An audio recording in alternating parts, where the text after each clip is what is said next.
very special Sunday, I have invited Marvin, the sock puppet, to come join us and to tell us a little bit about himself, and then we're going to tell the Easter story. So Marvin, can you introduce yourself and tell the kids how you got here?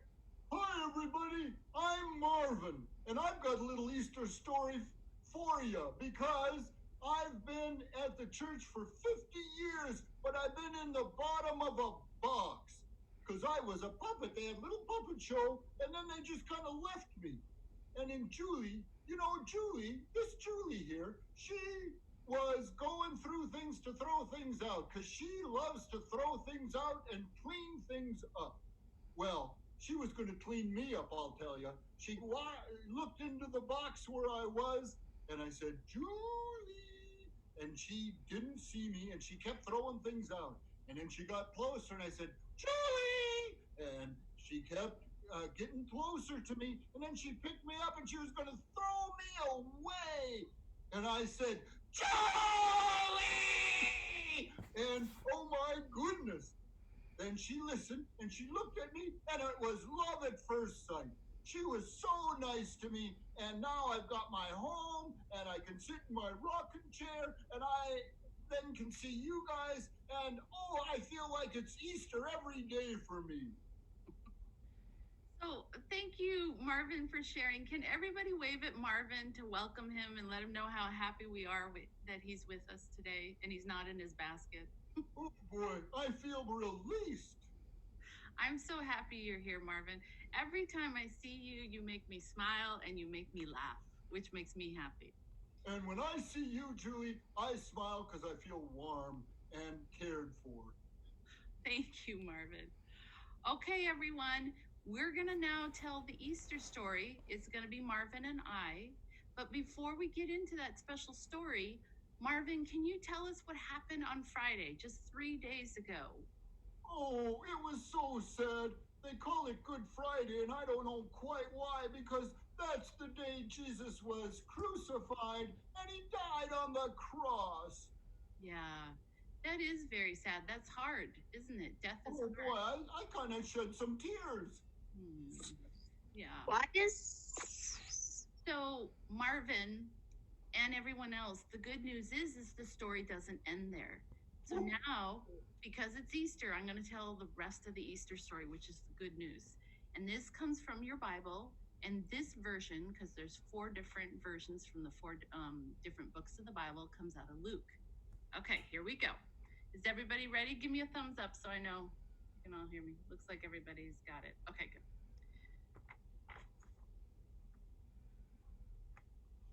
Yes, Jesus died early on Friday.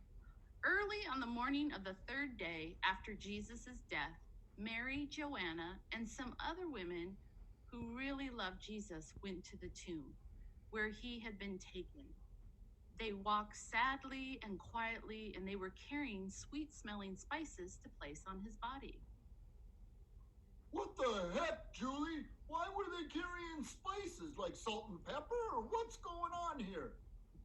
No, in those days, for the Jewish tradition to get the body ready for burial, they would have aloe and myrrh, and they would put that on some linen strips and then wrap the body in it. And that was called their burial preparation. Oh, well, that makes sense. They thought they were going to bury Jesus. Yes, exactly. Whoa. So when they looked in the tomb, they were surprised. The stone was rolled away from the cave opening. They looked in, but Jesus was not there. The women were confused and they were scared. Who had moved the body? Boy, I would have been scared too. What the heck had happened? Somebody stole the body, they thought. Yes. So while the women were wondering about this, 2 men in shining clothes suddenly stood before them. The women were very afraid and they bowed their heads to the ground. Marvin, do you know who those 2 men are? Well, I bet I know what they were. They were angels. Angels we have heard on high, but these guys came down to tell the women what the heck was going on. They're messengers from God. Ah, Very good. Marvin, you were listening in that basket for the last 50 years, weren't you? I had to do something, Julie. All right. So the men said to the women, "This is where the dead are kept. Jesus is not here. He has been raised to life. Why are you looking for a living person in this place for the dead?" Then the women remembered what Jesus had said to him about dying, but on the third day that God would bring him back to life. Oh boy, that's right. They could remember because that's what Jesus predicted. He didn't predict it, he knew it. He said, "I'm going to come back to life." And he did. Absolutely. Good job, Marvin. The women left the tomb and they were eager to tell the 11 disciples the good news. They ran back to the disciples, yelling, "He is alive!" shouted the women. But the disciples didn't believe the women because it sounded to them like a bunch of nonsense. Well, those guys were wrong. It wasn't nonsense. It was the truth. Jesus is risen! Hallelujah. Good work, Marvin. They should have listened to the women. But Peter, who is one of the disciples, he was a friend of Jesus, wasn't so sure, so he got up and he ran to the tomb. When he looked inside, this time, though, the two men in the shining white clothes were not there. And when he looked in the tomb, he saw only the cloth that Jesus' body had been wrapped in. Peter went away to his home, wondering about what had happened. And he asked himself, was Jesus really alive? Well, Jesus took off. And he really was alive. He is risen. So he'll find out pretty soon. Yes, and if you come next week, we're going to find out for sure that's the story for next week. Because Oh, I didn't mean to give it away. I'm excited about next week. No, that's okay, Marvin. We'll tell the story next week. Okay, well, now that we're all here together and we've heard the Easter story, now we're all going to get a chance to share about how we celebrate Easter at our house.